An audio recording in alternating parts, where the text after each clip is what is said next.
Hello, adventurer.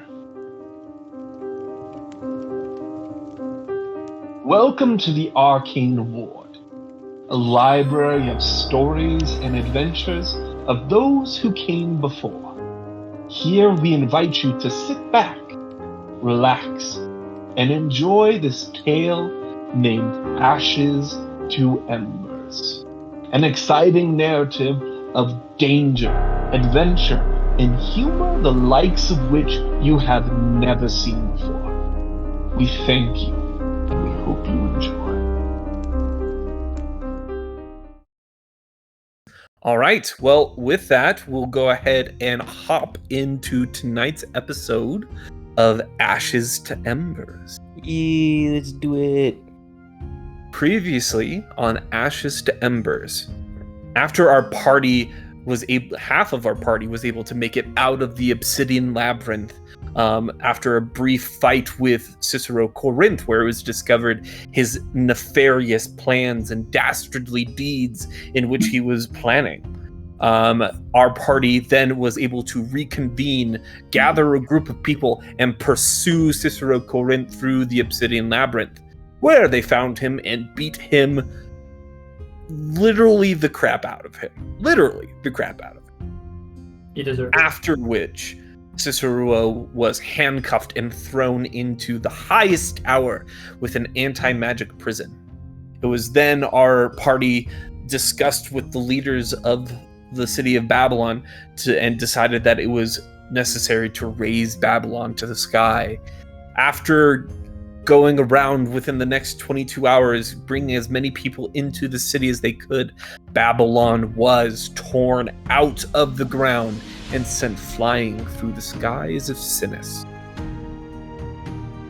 After that brief moment of rising into the air, every person heard the small voice saying, the first seal had been broken. After which our party then began to sleep and have dreams. Dreams that provided not comfort, but more questions necessary to be answered.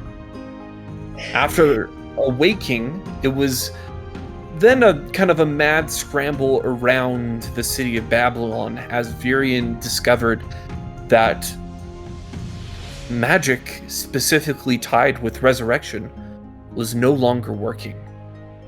After conversing with shopkeepers and his sword, he began to gather the rest of the party and tried their very best to gather everyone to figure out why and what was going on. It was then that the cry was heard throughout the entire city of Babylon of dragon. A dragon, an adult silver dragon, was spotted circling the Church of Ash, and our party convened up at that part. It was then that our party was able to meet in the courtyard, the square, and have a conversation with Borstone, the silver dragon, the Duke of the city of Drakon. Where several interesting things about what was happening here was discussed. Ellie enlarged herself and was able to persuade this dragon to be at least hospitable. Hugs to dragons were given, and information was passed between the two. After the dragon finished his business here within the city, he flapped his wings to remind everyone that he could level this city by himself, and flew off into the distance. It was then that our party turned to our two more mysterious party members, Grave and Ellie, and questions were beginning to be asked. And that is where we will begin our episode.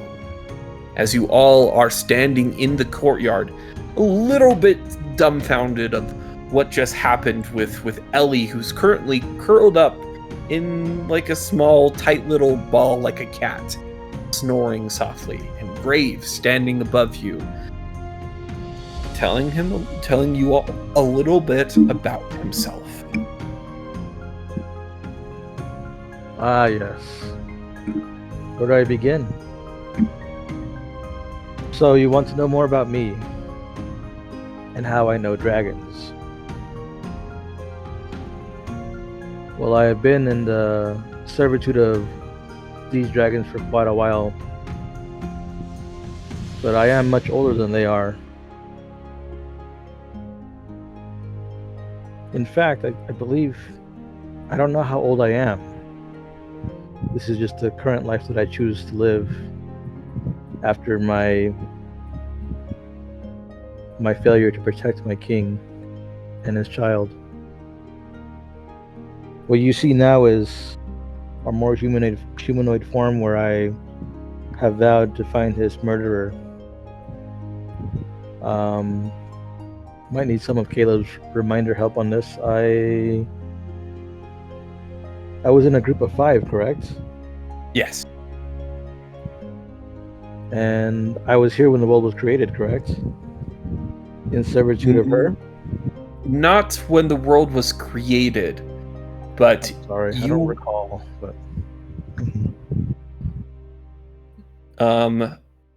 you do know that it was a long time ago. So long ago that you have trouble remembering that time. But there was a lot of bloodshed and a lot of war.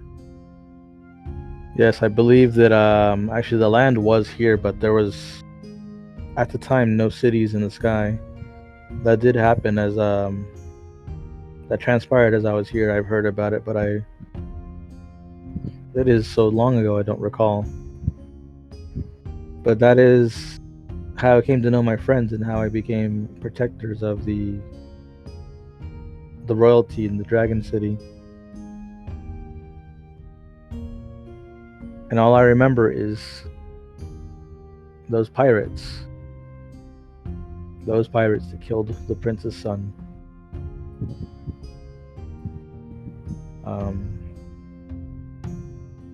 Much of it I don't remember. As you see, I may be in constant pain with this cursed armor that I wear. The shield on my back is a reminder to never bottle everything up, so my emotions are out there for everybody to see, everybody to discern. Seeing as I don't express it very much myself, it helps. So that is who I am, a protector.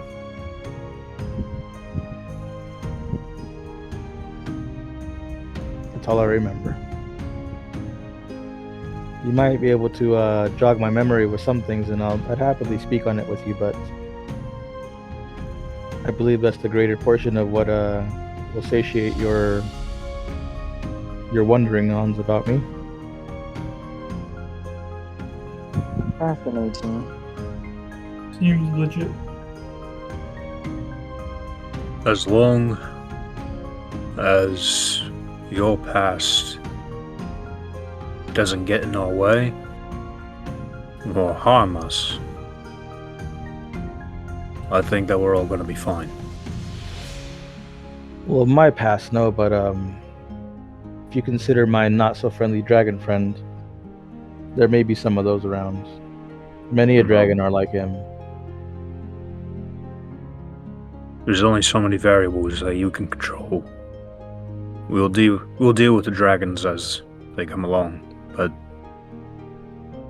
still, as long as you aren't withholding anything from us that'll get any of us killed.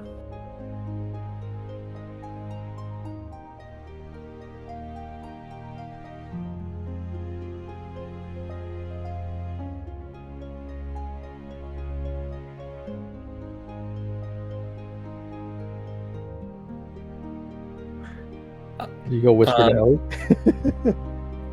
As you guys kind of like are standing there, like having this conversation, you hear the like slow mutters of people from around this balcony beginning to talk to themselves, and slowly the crowds and the soldiers begin to disperse as the tensions are at least partly alleviated at this moment in time. And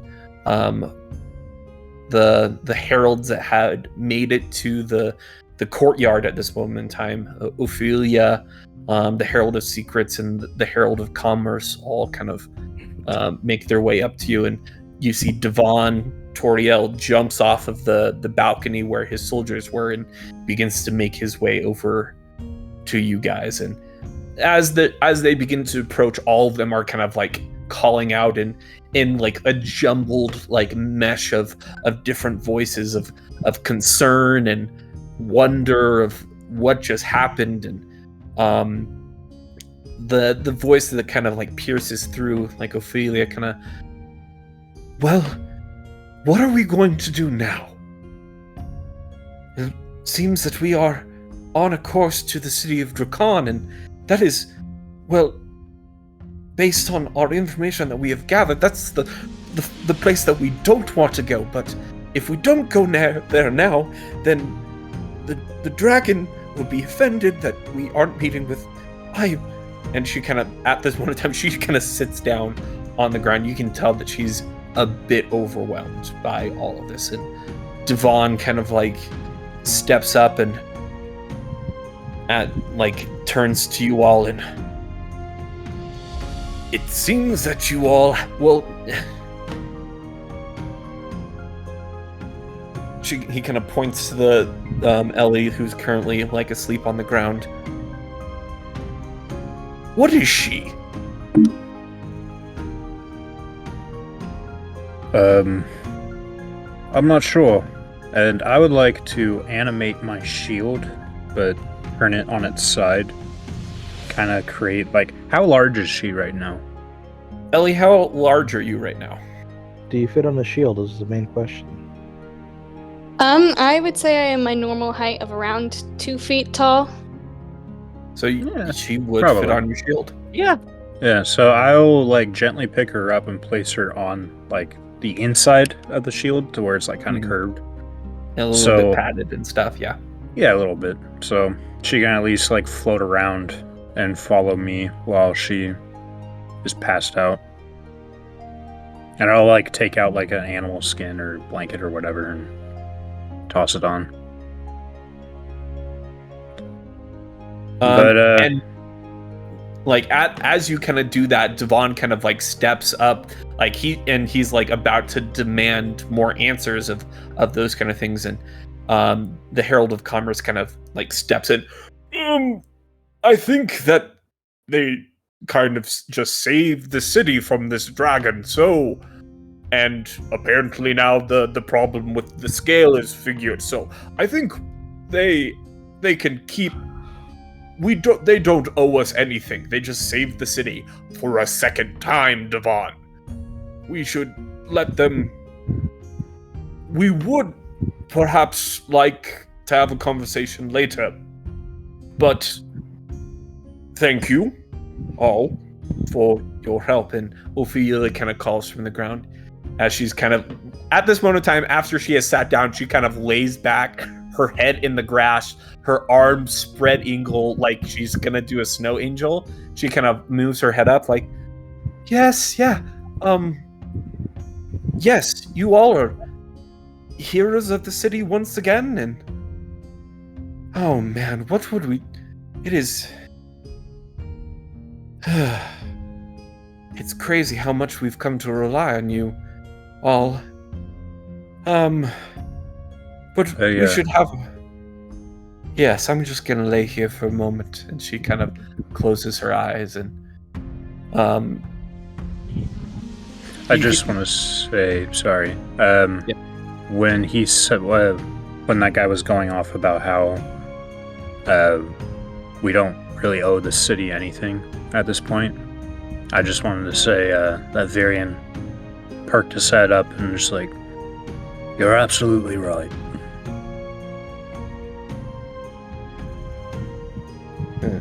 And as the other came up and said that they've saved the city, I do want to remind them that they should do something about Cicero. If he's here in their jail currently, he is not welcome back at the Dragon City. But He needs to stay locked up. he is currently being held captive in the anti-magic prison at the topmost, and what additionally should we do? This is like the only alternative that we potentially have is to kill him. There you Throw go. him. But didn't the dragon say that the king of dragons wanted to talk with him? I'm confused. They also hate him. I don't think that they're going to be as mad if he dies in his sleep. But didn't the dragon say that he couldn't kill him, or else? Never mind. Whatever you all think is best for the city, I don't know that much anymore. I feel like we are a bit overwhelmed, and I just get a feeling that killing Cicero might potentially do more harm for some way. He seemed ready to die for what he's doing. What if this is part of his plan somehow? And I mean, resurrection magic is no longer working currently. What if he has something to do with it? And us killing him does some... I don't know. Is this something that you're not telling us, Ophelia? If I'm being completely honest with you all, I can't help but feel that Cicero is toying with us. We locked him up in the tower. We beat the ever-loving crap out of him. But when we put him in that tower, he was smiling and grinning from ear to ear, as if he was the only one that wanted to be here. When was the last time any of us saw him?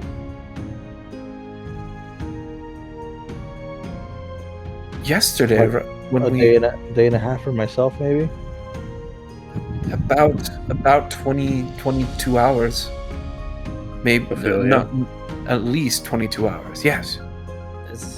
Who's watching him? That's what I'm getting at. Don't finish the sentence. We need to go right now.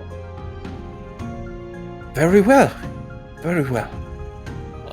And she kind of like motions for everybody to kind of begin marching, as the urgency of what potentially might be going on right now kind of sets into you all as you begin to pick up the pace, and slowly as you like begin to hurry down into implications of what Virion is talking about of Cicero may not being there anymore, you all break into a sprint and begin to run through the city of Babylon to the tower. You guys arrive. This tower right here? Or that tower? It is actually towards the center, like closer to the volcano itself. This arena, this is like the courtyard and the clergy itself.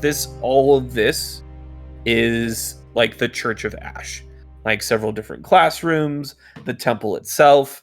And so you guys like leave this section and begin to run through through the streets, past like different roads to the main city itself, where like in one of the tallest towers the prison is. As you guys arrive, you can see that there are two mage slayer guards standing watch by the door. They both kind of like, as Devon Toriel runs up with you guys, they both kind of salute. Devon Toriel! Evening, sir. What can we do for you? We need... Has the prisoner moved at all? I mean, you can go check for yourself. Nothing to report on our end. And they kind of pull the key rings off, unlock the heavy metal door. It swings open with a creak as you guys make your way up into the spiral staircase and begin to make your way up to the top. You guys, as you finally make it to the top, a little bit out of breath, breathing heavily, you make it to the anti-magic room, and again there are two more sets of guards standing door at the door leading into the anti-magic room. All four of them salute again. Devon nods to the guards to open the door again. They, of course, sir. Prisoner secure. Unlock the door again. Creaks open, and in the room you see a decently large regular room, but towards the very center of the room itself you see there is like a jail cell. Surrounding this room you can see arcane runes beginning to swirl around, as an arcane ward is the first thing that you see swirling around the edges of it that protects this space from outside attacks. And then interwoven into the runes itself, you can see the anti-magic spells swirling around. And there you see, sitting down, cross-legged, manacled, both hands and feet behind himself, is Cicero Corinth with the biggest grin on his face. Ah, visitors! Man, it's been a long time. I was getting a bit lonely. At least he's here.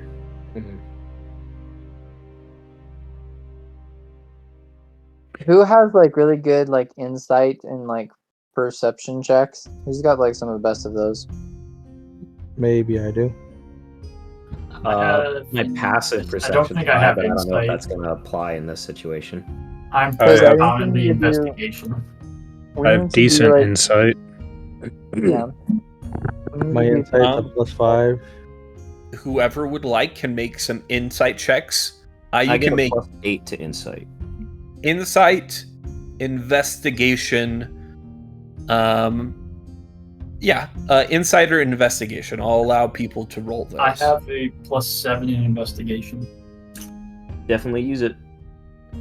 And I have How +6 do you to roll the dice? investigation, but advantage when it comes to anything regarding fiends or foes. That would be a 17. Do you know the You can go trigger ahead and or roll the with command advantage dice then. button? All right. For- And then for me? here's my roll. For me? Oh. Caleb, here's my roll. So the reason I'm rolling an insight is I figure I may know him better than not, and just have a slight idea of why he's smiling so much. Does he I think rolled a he 23 Okay. on my investigation. 13 plus 5. I rolled an 18. He's smiling because he's crazy. He's smiling because he's happy and he thinks he won. And a 21 on insight, if you'll take that.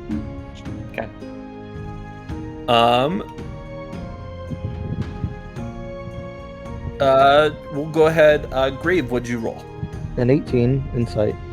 An 18 insight. To me, why does he seem so happy?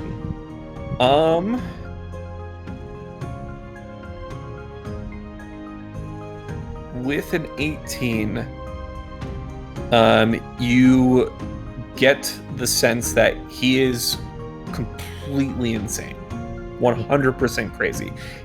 Some part of his mind has snapped, and that is a big reason why he potentially is grinning at this moment in time. He's gonna start But with singing Ave Maria. With an 18, there is the faintest bit of a question that kind of lingers in your mind, that he does seem happy to be here in this prison cell. In this craziness, he seems happy to be here. Do you guys want to roll your insights off of the same thing you're watching, or do you want me to ask him something and then insight off of that? Well, keeping in mind, I already rolled an insight and I rolled a 21. Mm-hmm. So, does that get us a little bit extra here? Are you asking the same question? Yeah. Would you rather? I would suppose so. He hasn't asked his other question yet, so. Yeah, I was gonna insight and then talk to him, and that would possibly give different dialogue options to the others for their insight rolls. So maybe order is important on how we're inciting and talking. I'll let you guys decide if you want. If Grave wants to kind of ask some more questions and interrogate Cicero a little bit more, and then you can, with your insight roll, can ask a different question. I'll allow that. You guys can converse amongst yourselves. Yeah. So his I'll mind is a little fried. But with my investigation roll, what did I get? Pardon. What was the investigation again? A 20? I believe it was 24. A 24? Yep. With a 24 investigation, Cicero has been stripped. He's currently only wearing his underclothes, not Alabaster Cinder branded, sadly. Right. But he doesn't deserve sorry. those. I do need to cut you off before you finish this, because I do want to specify that what, aside from general investigation things, making sure everything is where it should be, the one thing that's on Virian's mind is ensuring that none of these runes have been tampered with, and that there's some sort of underlying spell work or something that's going to teleport him out or teleport anybody else in. Okay. Through this room. With an investigation, what's your Arcana? I have a +3 to Arcana with advantage regarding anything with fiends or fays. And undead. I should specify undead as well. Min, did you roll an investigation check or Arcana check yet? Oh, I did an investigation. Okay. What did you get? They would have both been a 17. 17? Okay. As Virian kind of gets down, you begin to inspect the runes that are currently this light blue color that they literally seem to be etched into the wall, glowing a soft blue color, but they are slowly kind of circling around the room as if they're kind of being they're slowly just kind of moving. You watch as the runes just pass over the surface of the wall. You and Min make your way to the walls to begin to investigate these runes and double check them. Min, with your just arcane knowledge of runes and how spells work, you begin to kind of delve deep into these archaic sigils that are surrounding this room, and you're quite impressed. With your 26 and your 17, you get the sense that these are incredibly tightly wound archaic runes of anti-magic and arcane ward to be able to protect this room and make sure that nothing inside of this room can cast spells. However, you do get the sense that anti-magic can only go so far in a rune form, and it prevents the spells to be cast in this room. But previously cast spells that are then taken into this room tend to linger a little bit longer, depending on how powerful the spell is. So there could be a spell that's already been cast on Cicero, is what you're getting at. With your guys' insight and stuff, there might have been something along those lines. What it could be is it's a little bit hard to tell, but based on kind of your information gathering, this anti-magic field will prevent Cicero from casting any spells or being able to cast spells using ashen stones in this room. Right. But it What won't if I were stop, to let's cast say... Identify on Cicero? Say that one more Right. time. What if I were to cast Identify on Cicero? It wouldn't work because you're currently in the anti-magic room. Fair enough. Whoops. But if we're to say that a Balor or a certain wraith or two were to cast a spell to snatch him out of the room or something, it would be possible. Not necessarily. So, if we made a really good spell on a wand, and we walked in there with the wand that had the spell casted on it, specifically like a detect spell, we could wave that wand in front of Cicero and see if anything's going off with the wand. It would have to mechanically, and I'll let you guys know because of how you're kind of were able to do. It would have to be a 7th level spell or higher for it to even linger in the anti-magic room. Because we're looking for PSA level security. We're doing all the cabinets. Yeah, but based on how things have been going in the past, I'm willing to bet that Cicero has something level 7 on him. Yep. Bend, spread, and cough. Maybe it's in him. We need to do an inspection. I grab my rubber gloves and I snap him. Okay, I'm gonna let all of you take care of this. I don't I'm see that. gonna walk Nasty. out of there. That's No. not happening. Yeah. No. Right. Can I make a deception roll on Cicero and just talk him down about how he's lost and how nothing's gone his way? Sure, you can do deception or persuasion if How you want. disappointed I feel in him that he's sitting in this room crazed and grinning cheek to cheek. Well, I guess what do you call it? Ear to ear.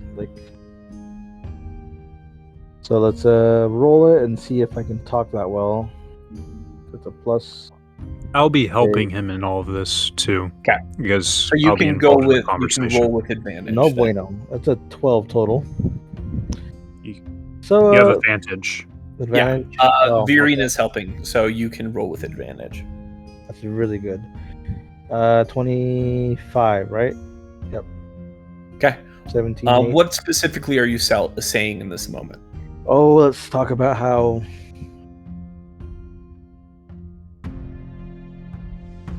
let's talk about how Cicero you've fallen so far. How could you be excited or happy about your current position? We've caught you. Even you were so much greater than this. You would have never been caught by mere adventurers before. And look at you now, here in a jail with no magic to your use. Prisoner to these humans. Okay. Well, isn't it obvious, Grave? Cicero here wants to be here. Isn't that right? Oh, you all are just so lovely. I love being here, of course. City of Babylon, the greatest city. And, eventually the other cities will come and break me out, so I'm not too worried. I got to count it to you. You surely have thought of everything. Let me roll insight on that. No. How truthful he is and everything. I feel like.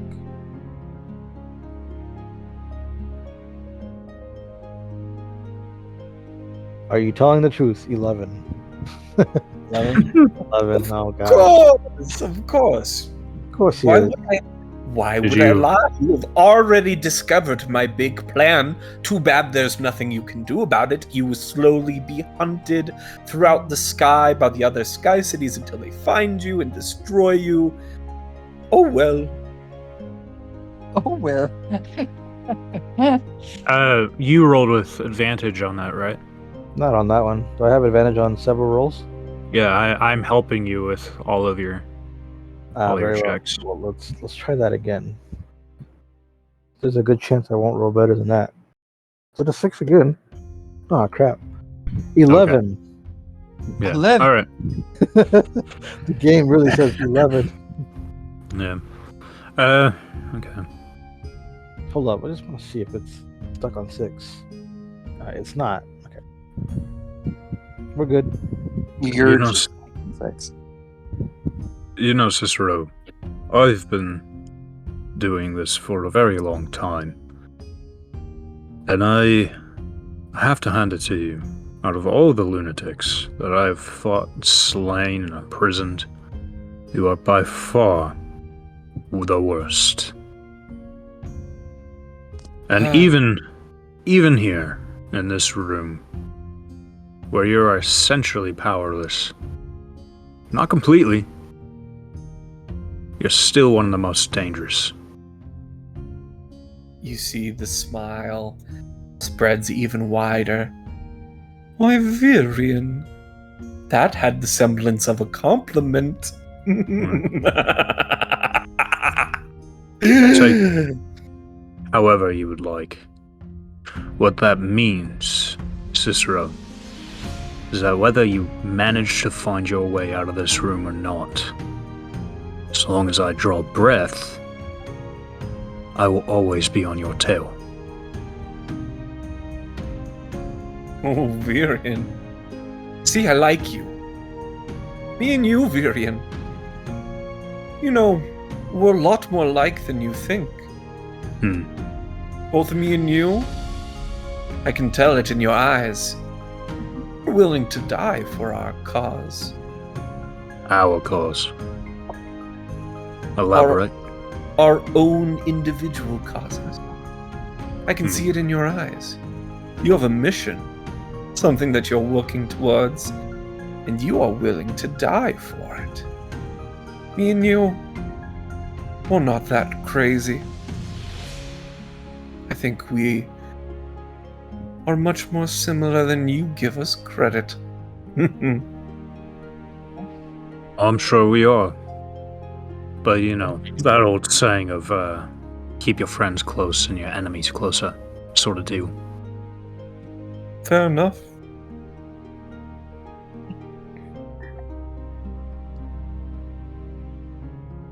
Well, is there anything else I can do for you? I believe it is almost my supper time. They have the best gruel here in the tower. I looked at Anyone want to take a stab in the dark and see if he knows anything about the resurrection magic? Yeah. Out of character, I was just waiting for someone to say, "You can just die." But no. You ask him then about the resurrection magic. I can do it unless Nick wants to. I'll assist him on it. I was like, I can just defer it to you guys if you're the ones already talking to him. Okay. Oh, he whispers and is like, "Oh, Cicero, what happened to resurrection magic? Why is it disabled? Surely What do you you know mean? something." Go ahead and he's going to roll. Okay. So he rolled a natural 1. So he turns to you and he kind of like gets this lightly puzzled look on his face, and I assume that resurrection magic still works currently, does it not? Wait, I get your sense. Ha ha ha ha! All of your faces. Yes, resurrection. Of course, yes. This was all part of my plan to be able to turn off resurrection magic. Mm-hmm. Yes. Be afraid. Okay. I think he's lying. Caleb, Would you like to insight the nat 1? Well, I Cicero. will insight the nat one. I rolled my 2 dice, but what were they separately? I didn't realize they would add them. Do you I know? rolled a 4. A 19 and a 3. Oh, good. I got a good 1. roll. Holy crap. Insight? Yeah. 24 insight. Nice. Yeah, you get the sense that Cicero had no clue about the resurrection magic. He's just full of it. How does Yeah. my 4 compare? Min, like you're kind of like you're like there's something highly suspect about what he's saying, I but think he might not be telling kinda us sus. the truth, guys. I say we eject him. Vote him out. Among Us style. Well, Cicero, Cicero sus. I vote him out. He could fly. whether it's actually a part of your grand plan or not, just keep in mind You only that have if I one more. throw you off this tower, there's no coming back. no, of course not. But Virion, just like I said before, I'm willing to die for this. Which is why you're alive. I guess I won't give you the satisfaction. From one like-minded individual to the other. I know what it's like to live in that personal hell. To have your goals right at your fingertips, but yet so far away.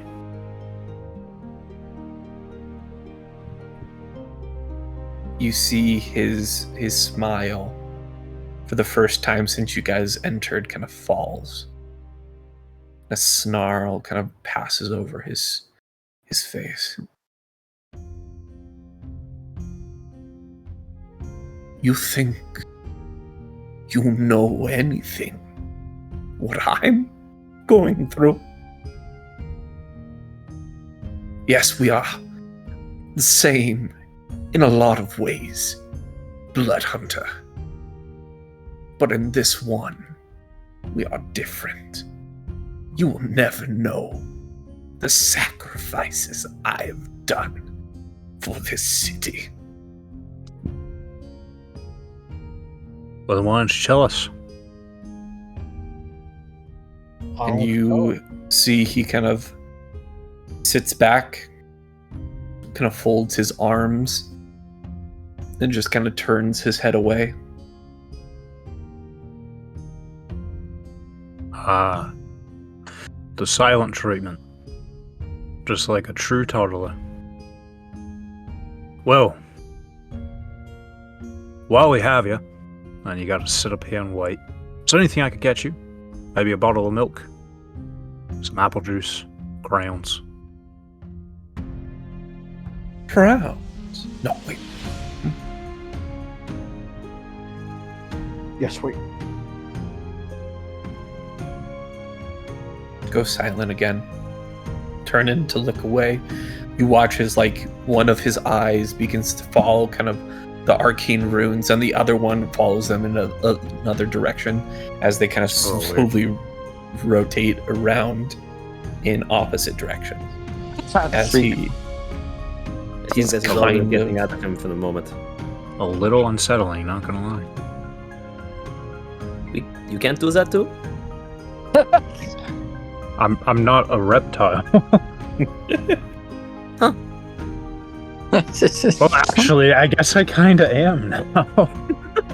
I get, technically speaking. Yeah, I want to try to do that. roll Constitution. What do you have against reptiles there, Virion? A con save?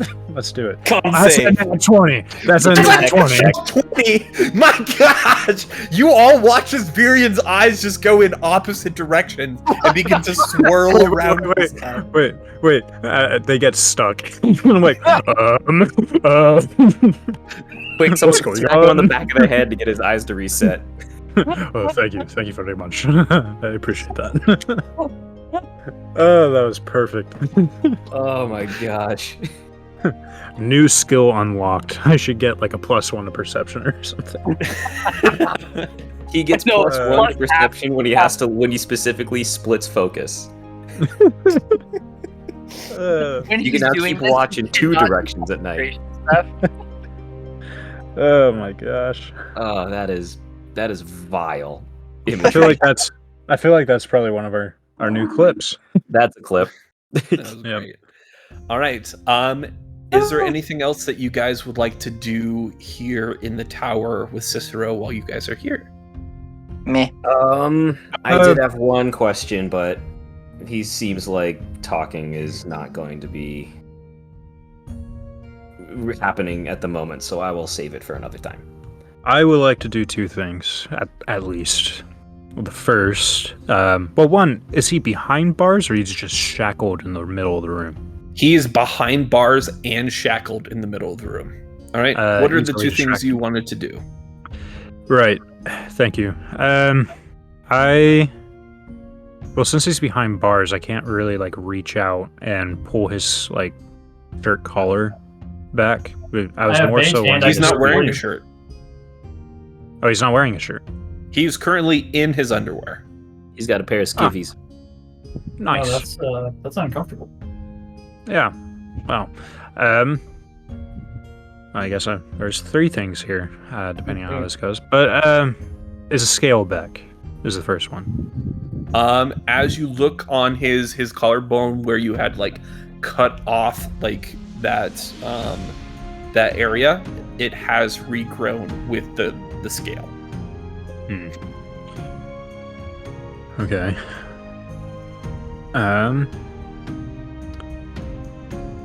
This is going to be a little weird, but since he's in his underwear, does it look like he's hiding anything? More so within the garment itself? Oh, the gloves are back. You get this.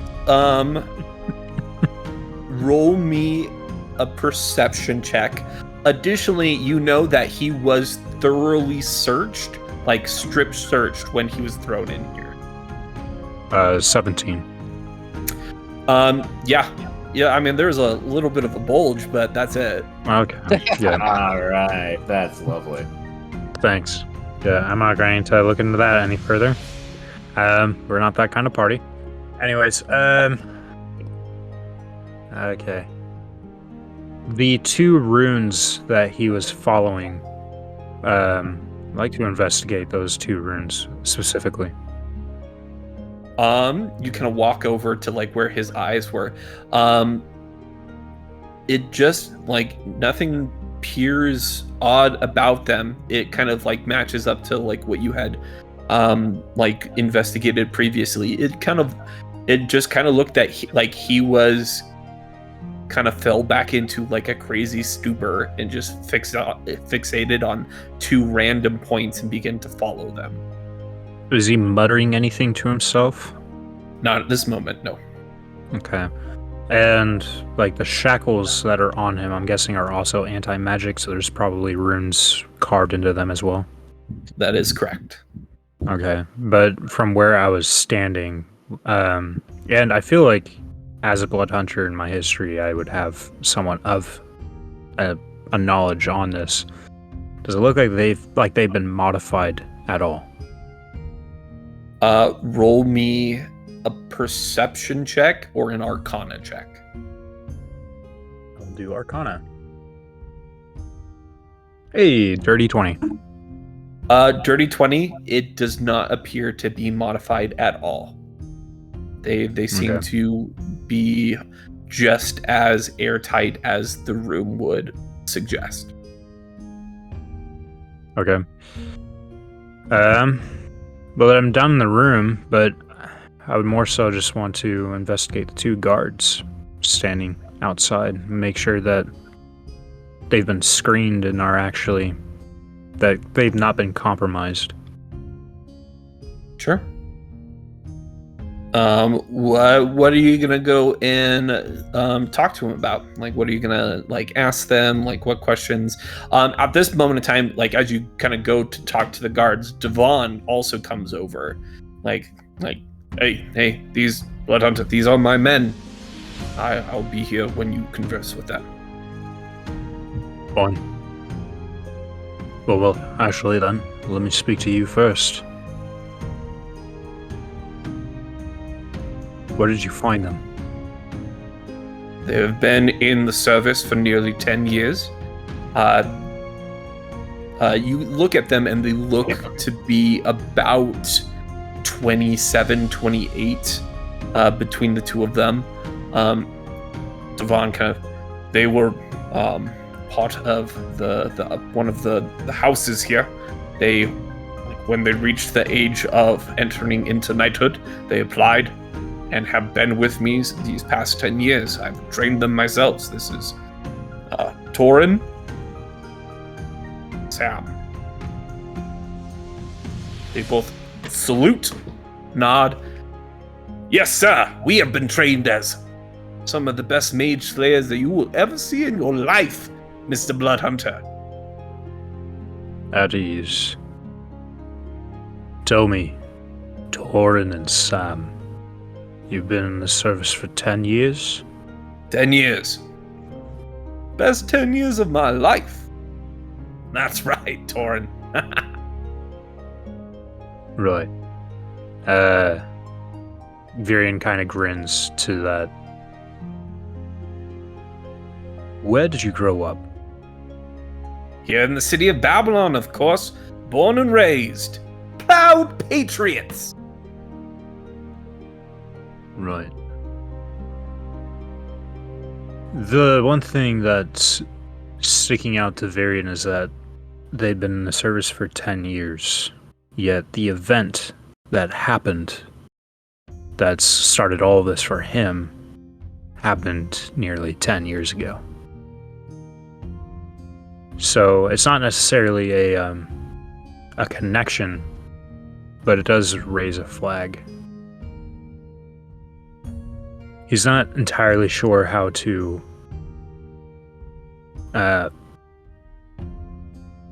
continue from here, but he does think that they should be watched. But he does turn to I'm sorry, what was the other guy's name? Torin and Sam. No, the one in charge of them. The Herald, Devon Toriel. Yep. Devon, that's right. I apologize. Virion does turn to Devon, and he asks, "What about the other two? Standing guard at the bottom of the stairs." Nearly the same. Most mage slayers that we have inducted have been in the service for at least 11, 12, 10 years. They were handpicked from the citizens here in Babylon to come and be trained as mage slayers. I saw to their training myself. Handpicked by the citizens. They were. It was a voting system. They were voted in and by their peers to be initiated and inducted into a training. And if they made it through the training, they succeeded to be able to progress and be trained further. It was a very harsh and rigorous training. Maybe 1 in every 100 people actually made it through the program. Right. Well, that'll be all. And I go to Ophelia. Assuming she's still up here? She is. She seems a bit more composed at this moment in time. Kind of like going around, shaking people's hand, like encouraging them, like giving them like inspiration and like bolstering people in the room. You can tell that she's very much like here to like she's a very inspiring person. to kind of help Right. bolster people's emotions and how they're feeling. Well, before I say anything, about how far away is she from Devon? Like you guys had kind of left, like she is in the room with you guys, kind of like standing towards the edge of the room, talking with one of the mage slayers, kind of just like not like kind of like, how's your day, kind of like you're doing such a great job kind of conversation and stuff. So about like, I would say about 15-20 feet away from where you guys are. Okay. I will like walk up to her and like I'll put my hand on her shoulder, kind of lean down, like whisper. She kind of turns her head. I want to whisper to her so nobody else will hear it. But I'll just tell her, I don't know if we can trust these gods. I don't want to alarm you. It could be nothing. But keep a close eye on them.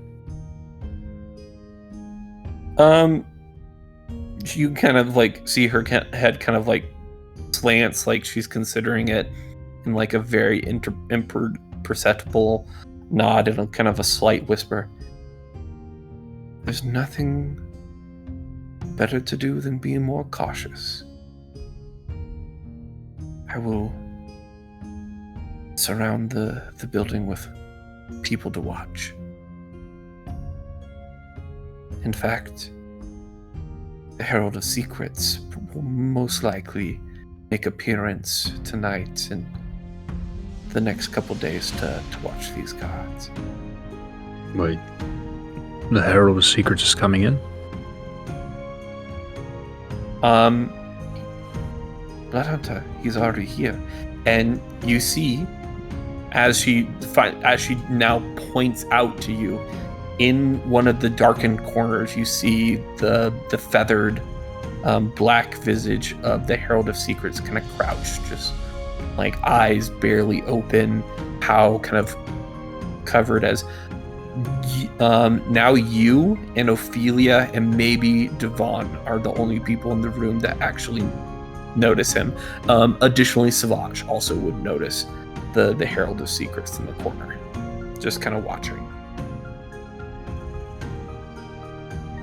Have we thought about the possibility that Cicero wants him to be here? Bloodhunter, I trust the Herald of Secrets with my life. Oh, yes, that's not necessarily what I was getting at. But, like you said, doesn't have to be overly cautious. Fair enough. But I think that his being here outweighs the potential cost of Cicero needing him for something. Fair enough. At that point, I don't really think there's anything else Varian could really think of or do. I'm out of ideas personally. All right. What are the rest of you would like to do as you kind of are in this space up in the tower? I would like to see if Ophelia or maybe somebody else in higher standing in here has experienced any of the trouble that Alabasta and I have had with sleeping, seeing how we kind of just appear in different places whenever we try to go to bed. Sure. Yeah. How are you going to be asking this kind of question? Are you are you trying to be kind of just casually talk about it in a conversation, or are you going to come out and be like, hey, have you also been waking up in random places? Because I have. How are you going to go about this? I definitely wouldn't want to freak everyone out, so starting casually might be the better option, and if it kind of gets me anywhere, then I'll cut straight to the point, but I don't want to just go up and just be like, so now that we're all here, quick question. Have any of you been teleporting recently? Yeah. Who are you going up to first to kind of like talk to and ask? We're already talking to Ophelia, so might as well just start there. All right. Go ahead and roll me a persuasion check real quick. Persuasion? Persuasion And I can or hear this? performance. I was still there with Ophelia, so do I hear him say this? Did you not finish? Also... Well, I mean, I'm not necessarily keeping it a secret, so that's fine. Okay. All right. Performance or persuasion, you say? Mm-hmm. Great. I have +0 to both, so subtlety is, well, candor is appreciated, Savage. Let's see what we get.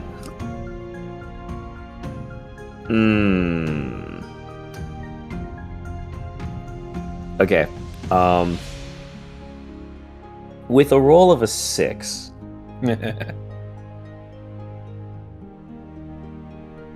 I'm thinking that perhaps me trying to bring this up in casual conversation was just a little louder than I originally intended it to be.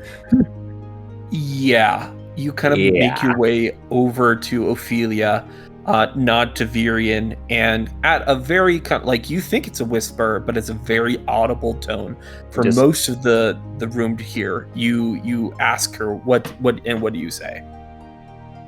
Nod to Virion, just Ophelia, really quick.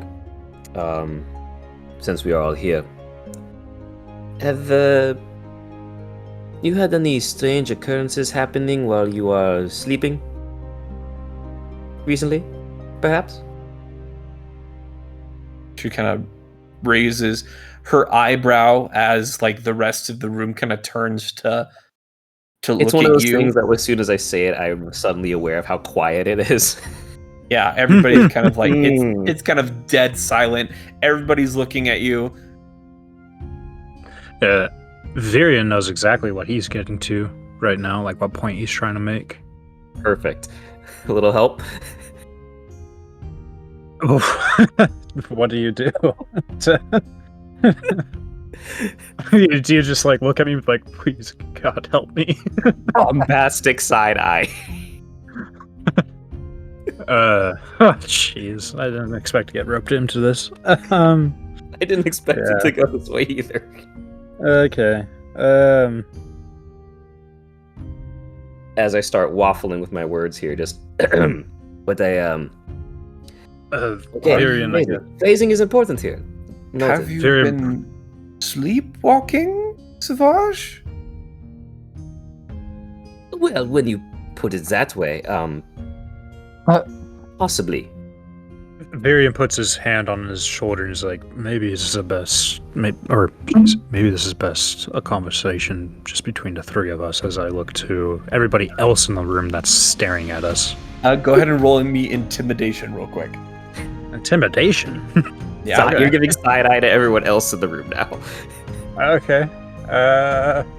Why do I only have a +1 modifier to intimidation? It makes no sense. Oh, this is going great. It's a 15, so it's not terrible.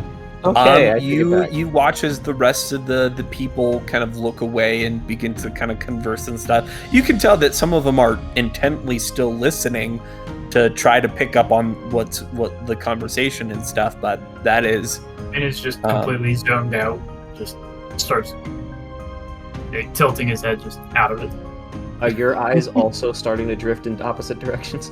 I have eyes? He is an amphibian. Reptile. I'm reptilian. Turtles are amphibians, I thought. No, they are not. We learned this in Over the Hedge. Okay, whatever.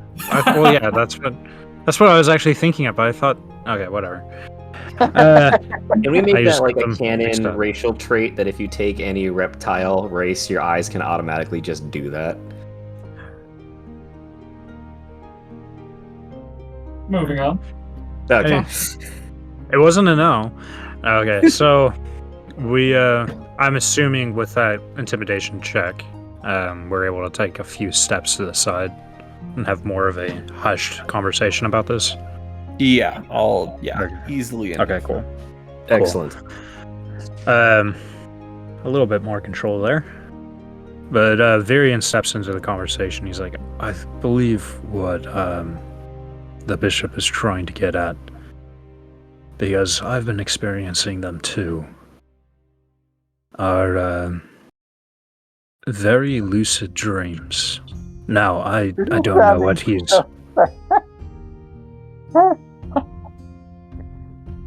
What? We'll hop on. Okay, moving on. Okay. Anyways, I believe what my friend here is trying to get at is that we've been having very lucid dreams. Now, I can't speak for his teleporting, sleepwalking business, because that hasn't happened to me. However, well, I'll keep the details to myself as to what my last dream was about, but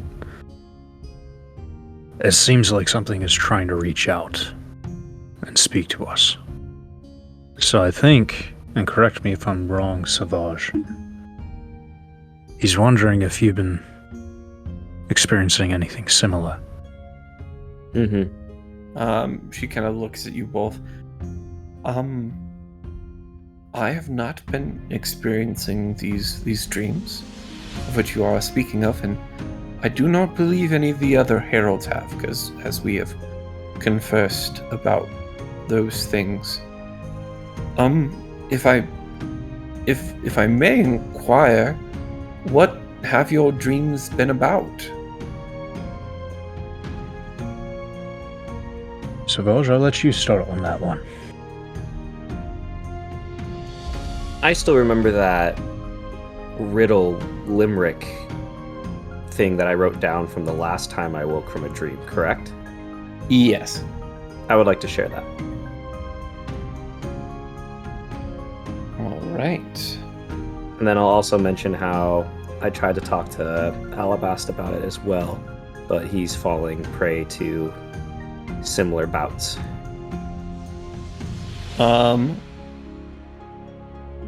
You kind of go through and you kind of spout out, you kind of recite the limerick, the poem, or even potentially the prophecy back to Ophelia that you guys had been researching. You and Alabaster, through fateful flames, burn embers bright, burn day's foul visage from our sight. From ashes to ashes it's been before, now ashes to embers evermore. And you can see that she kind of like looks at it and like, that sounds concerning. I've not heard Sounds anything like about a it. spell incantation. Perhaps we haven't been able to find anything in this official archives or records on it. I was And hoping you're- you could shed some light, perhaps. I'm sorry, I need to also ask. Back when Babylon was being raised, who else heard the faint voice in their head saying that the first seal has been broken? You see Ophelia kind of goes quiet. You guys heard that too? What's going on here, Ophelia? No. And it scares me. I thought that the problems the past 3 days, our problems seem to get more and more drastic and more dire. 4 days ago, the only thing I had to worry about was how I was going to produce some quality entertainment for the Babylonian games. And now we're worried about world-ending events, sky cities being blown out of the skies, and now I'm sorry, world-ending events?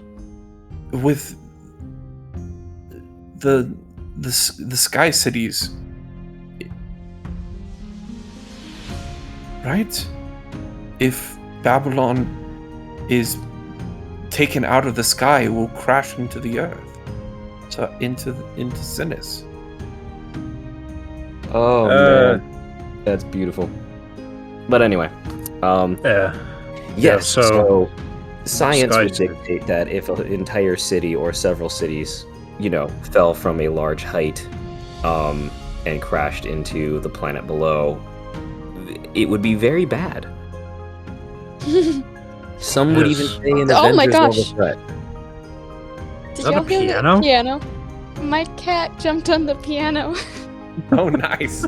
What is happening right now? This is I'm just gonna- pure chaos. This is why I'm typically muted. Yeah. I thought for once, you know what? I'm gonna just chill for a bit, not muted, and then my cat jumps on the piano. Yeah, that's what cats do. They always find the moment to wreak the most chaos. Yep.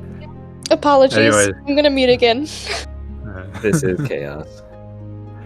Anyway, yeah. Science would dictate that.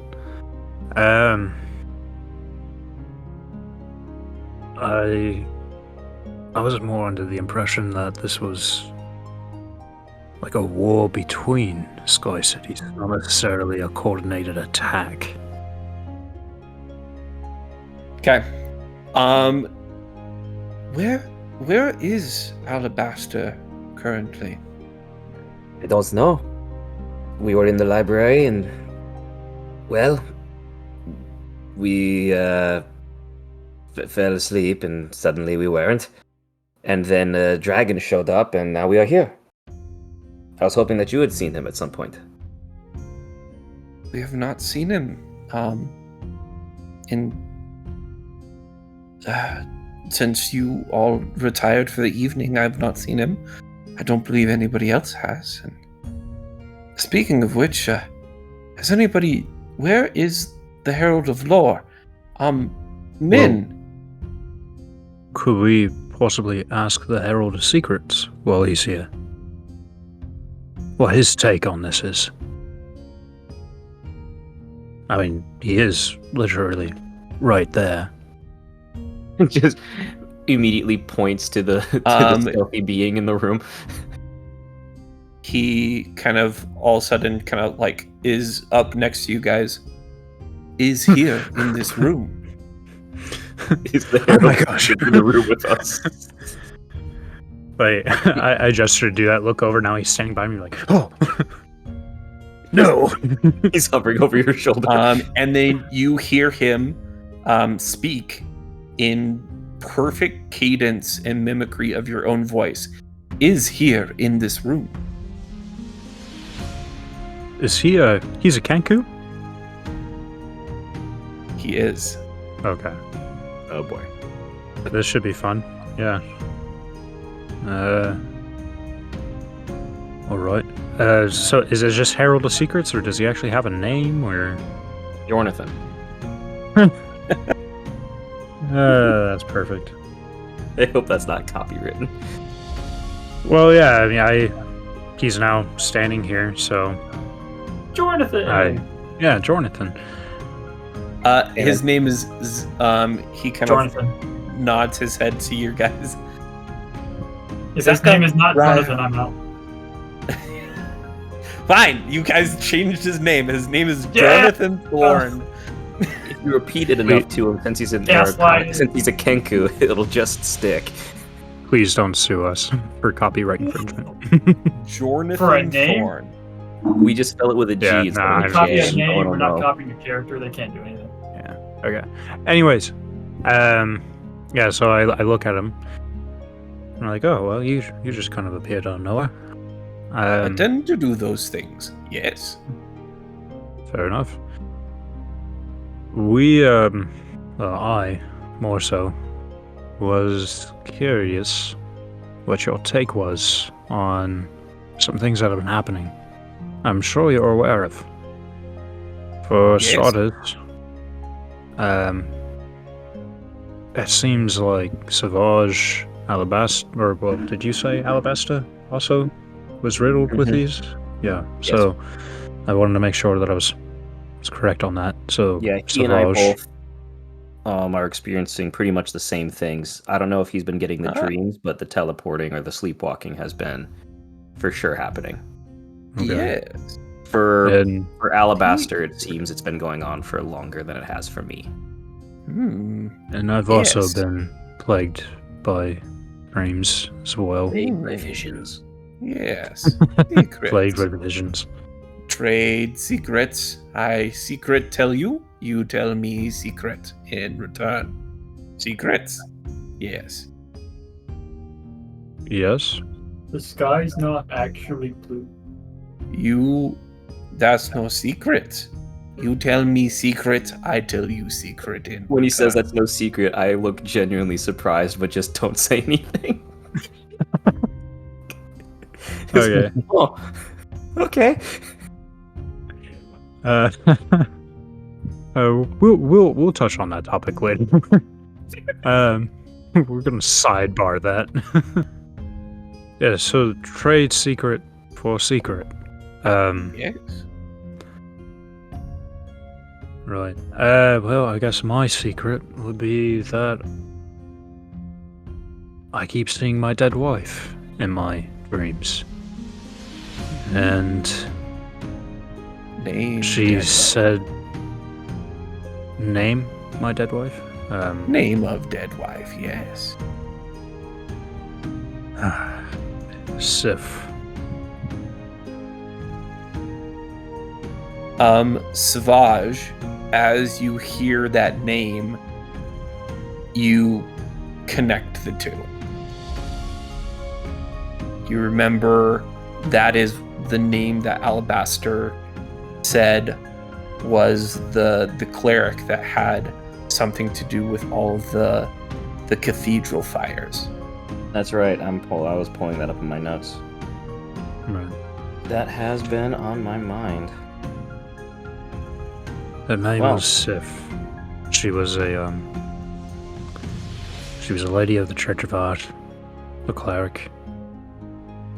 She died quite some time ago in a cathedral fire. I keep don't say saying- anything about it at the moment, but I'm gonna definitely keep that in mind. Good She, secret. She appeared to me in a dream last night. Said that she hid something for me. Told me to... I may be remembering this incorrectly, so please correct me if I'm wrong. But she told me to find the Dreamweaver.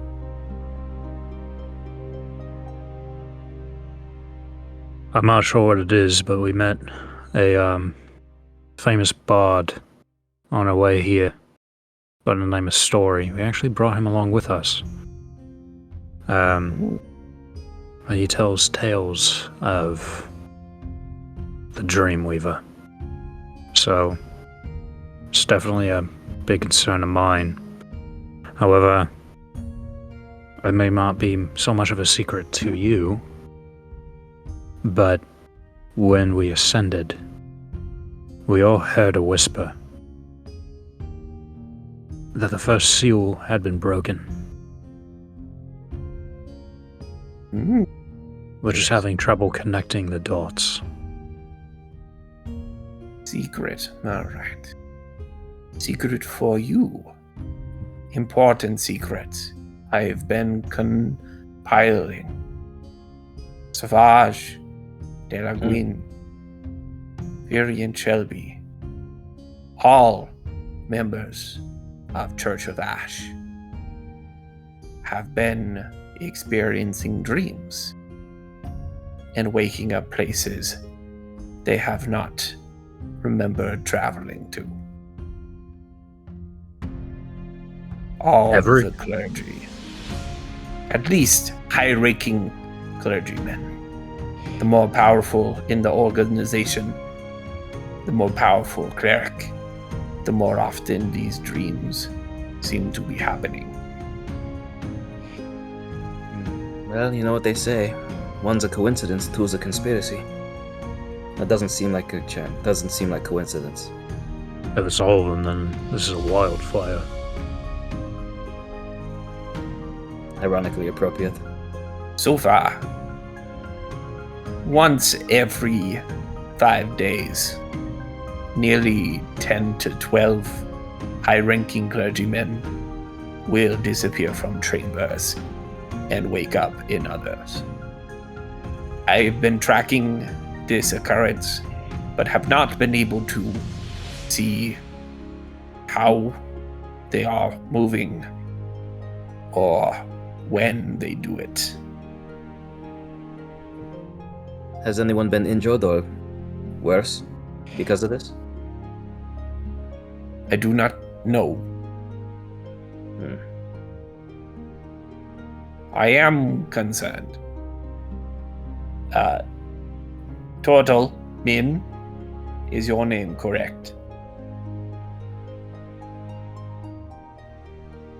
Yes. You said you have recently conversed with the Herald of Lore, Scandaic as well. Is that correct? He's my best friend. When did you see him last? We have not seen him in quite some time, and I am growing concerned. I last saw him in the secret library.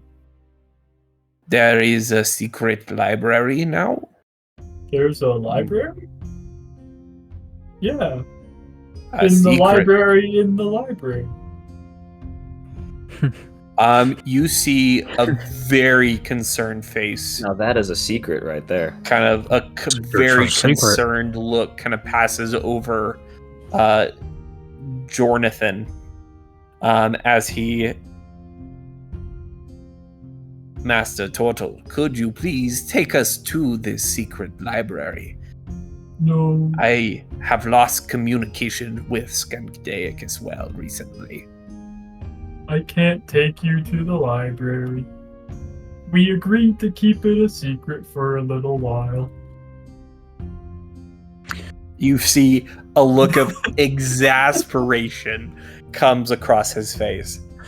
It's fine. We know it's in the library. We'll help you look for it. Did I But- say it was in the library? I meant it was behind the library. Roll Oh, me I don't- deception. Either way, man, I'll look in both Oh, this isn't gonna. places. This is not gonna go well. I'm gonna look in both places then.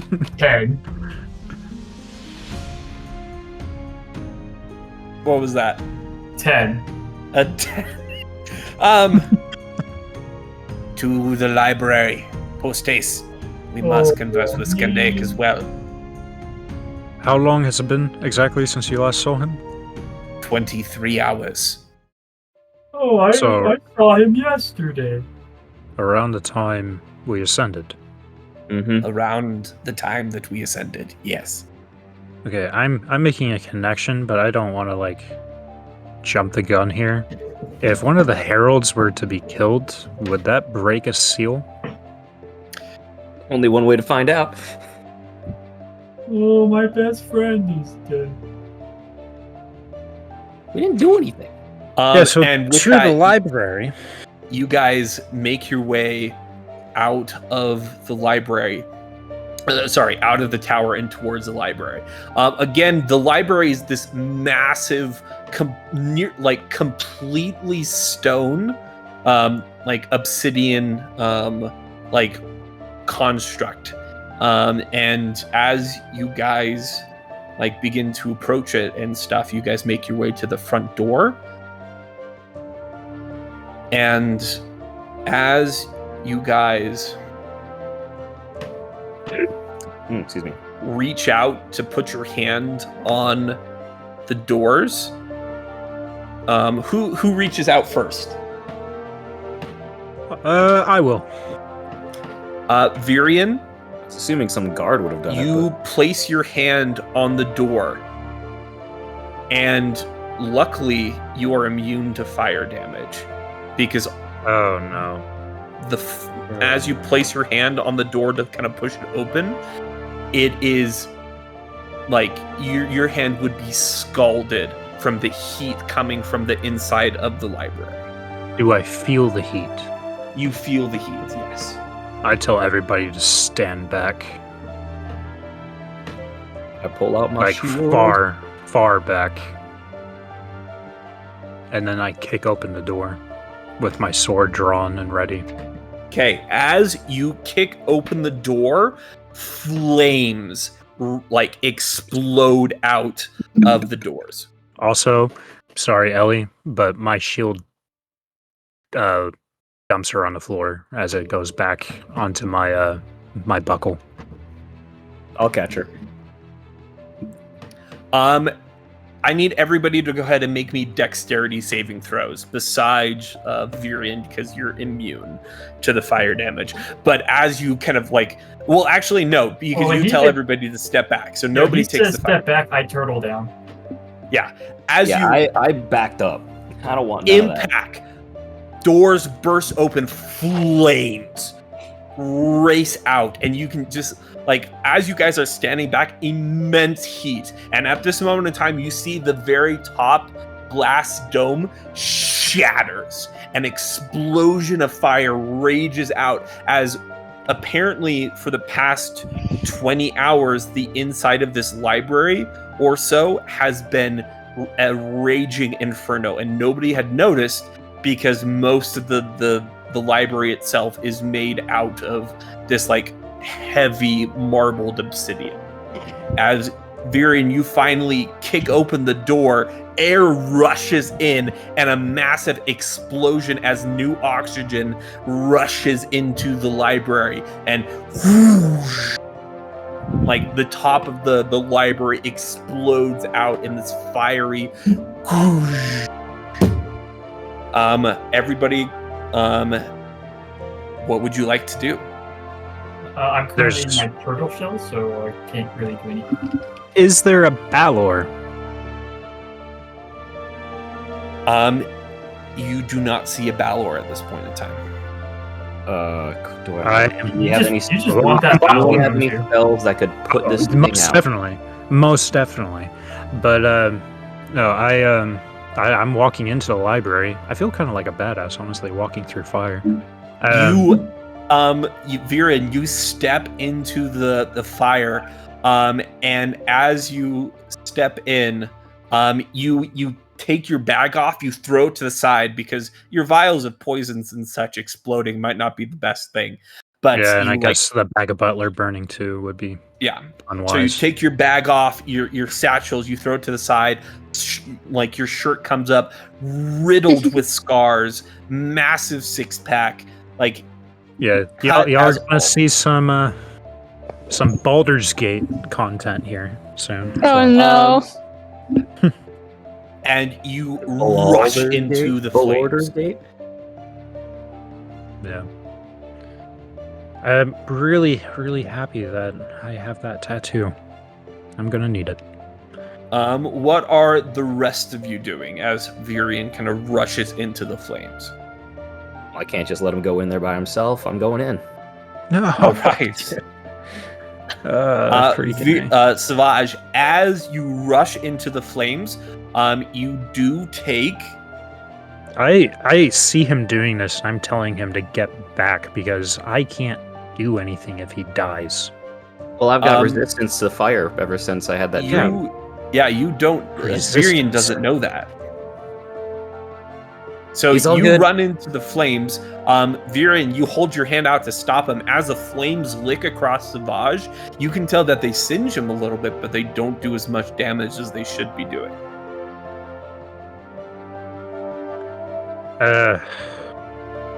Okay.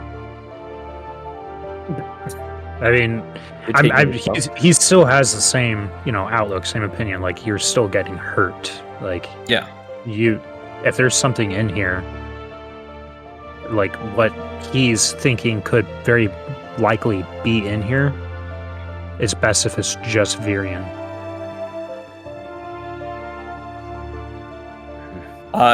You can call out and tell him to stay back if you want. Oh yeah, he already did. Like, my hand was out, I told him to stay back because I can't do anything if he dies. Resurrection magic ain't working. And I can't heal you if you get too far. So, Viren, you rush into it. Savage, do you follow? No, I'm it's gonna better definitely than- keep my distance. As better long as me he's than in you, range Mick. of healing spells, then that's what matters. Yeah, Um, no.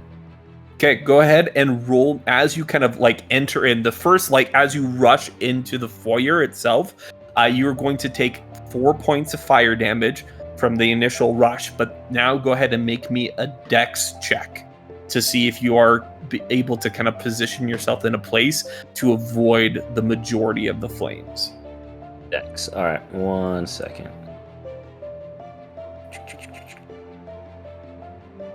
Where is that? That is here.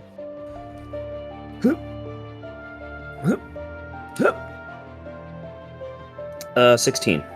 16, good enough. You're able to kind of like spryly make your way around as Virion just charges headlong. His pants begin to burn off.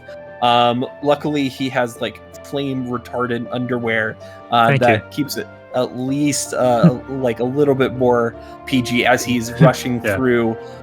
His sword at like drawn steel. You watch as steel itself begins to glow red hot in your hand as it begins to just like ignite and begin to glow as if it is heated.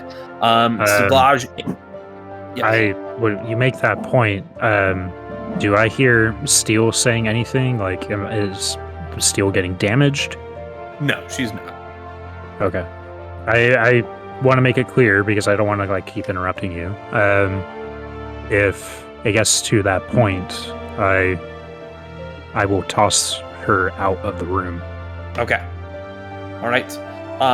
Both you, Savage and Virion begin to dexterously make their way through.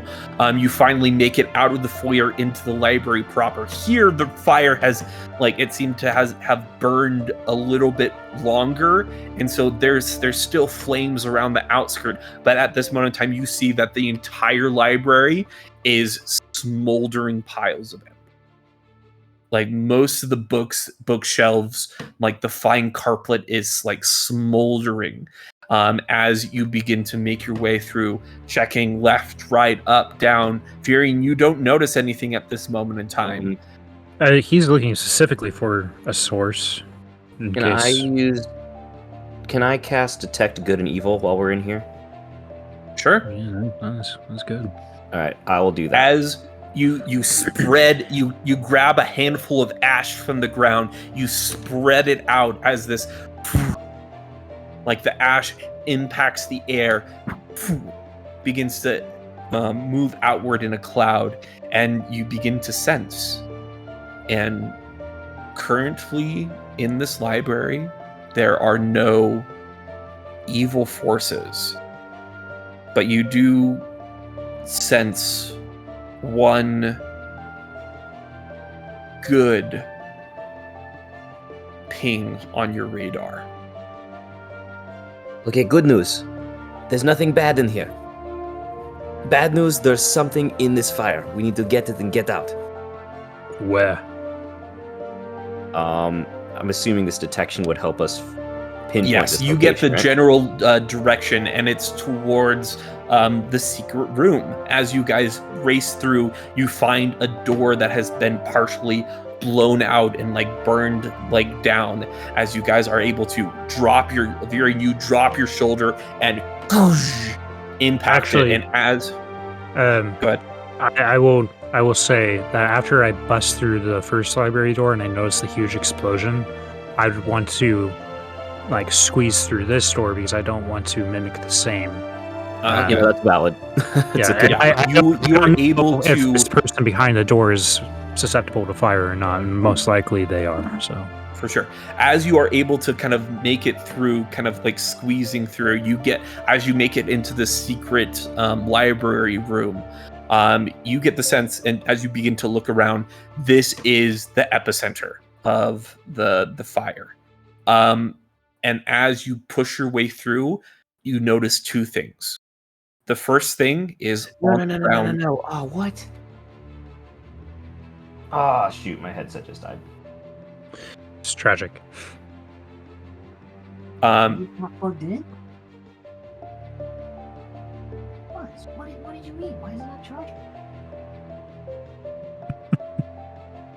All right, I'll deal with that on my own. Continue. As you kind of like push through and you are both kind of standing in this epicenter, most of the contents has now like it's smoldering, the heat is still rising off, and you see two bodies lying in the smoldering remains of this room. The first is a charred, feathered visage of the Herald of Lore, currently a burning remains of a skeleton. The second person that you see in this room is Alabaster Cinder, currently lying on the floor unconscious. Okay. He's undamaged. He you can tell that he is like on the brink of death from multiple burns and stuff, but you get the sense that undamaged. yeah, Gotcha. he is near death, but you get the sense that the only reason why he is still alive is there's something going, like the same thing that Savage has, Alabaster also does. Gotcha. Geez. So, but if I were to like wrap him up and carry him out back into the library, that's not going to do much. He's going to die. You get the sense that you could potentially you can cast Spare the Dying still. And I mean, I've got heals for days. Like, we got it. Oh yeah, I guess that is true. So I more so gesture to you, Savage, to, you know, do your work, do your magic, pun intended, on Alabaster. If I can, I want to try and find a large enough piece of fabric, if there would be any left in this room after a huge fire, or anything that I could wrap up the remains of the Herald of Lore in. Honestly, easily enough. Like they're like part of a tapestry is still at least somewhat not like completely burned, and you're able to wrap up the remains, and with you and Savage being able to kind of heal up Alabaster a little bit, he still remains unconscious. You were able to kind of cast Spare the Dying, and you both are able to kind of carry both of these people out of the smoldering remains of the library. Do I find anything on his body though? Alabaster? No, Or the Herald of you get the sense. Roll me investigation real quick. I mean, I know pretty much everything's burnt and done away with, but ooh, it's a dirty 20. Most of the things on the body of Scandaic as well have been burnt to a crisp. Like his book of wizard spells, like most of his magic items that had to, like his robes and stuff, have been charred and burnt. But with a 20 investigation check, Virian, as you are kind of turning the body over to be able to kind of wrap it up, you notice something. Arcing along part of the burnt flesh and the corpse of this herald, you see distinct marks of electricity burns or lightning burns.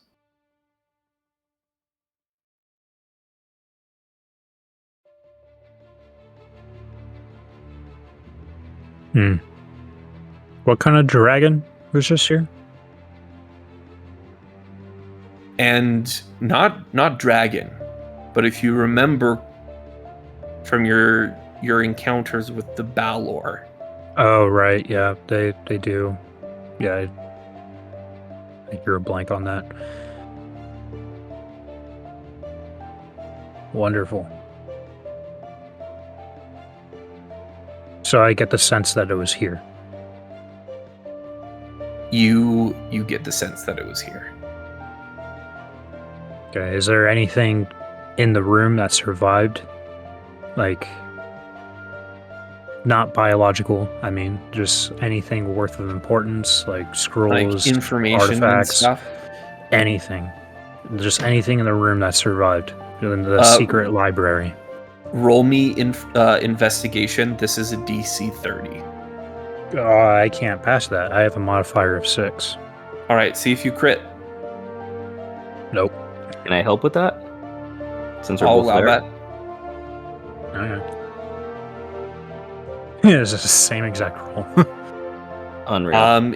It has been burning for the past like 15 to 20 hours. Most like every like page and anything burnable in this library has been reduced to ash. Okay.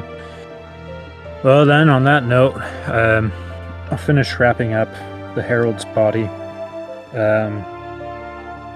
Alabaster has been stabilized and probably not healed to full health, but I would want to try and wrap him up too to give him a little bit more resistance to flame damage. Or fire damage. And I'm assuming there's only one way in and out of this secret library. Yes. So we go back the way that we came. Okay. Easily enough, you're able, like with some help from Savage, and at this moment in time, the fire is slowly beginning to burn down. You hear sirens welling as mages from across Babylon have been dousing the structure with water to help cool it, and you see the flames are beginning to die down, and you see that like most of the main library itself is smoldering, and you can see like bits and flames of different things, but as you kind of exit out, it is a lot safer to exit out at this moment in time, as the city of Babylon has kind of come to the aid of this burning library. Okay.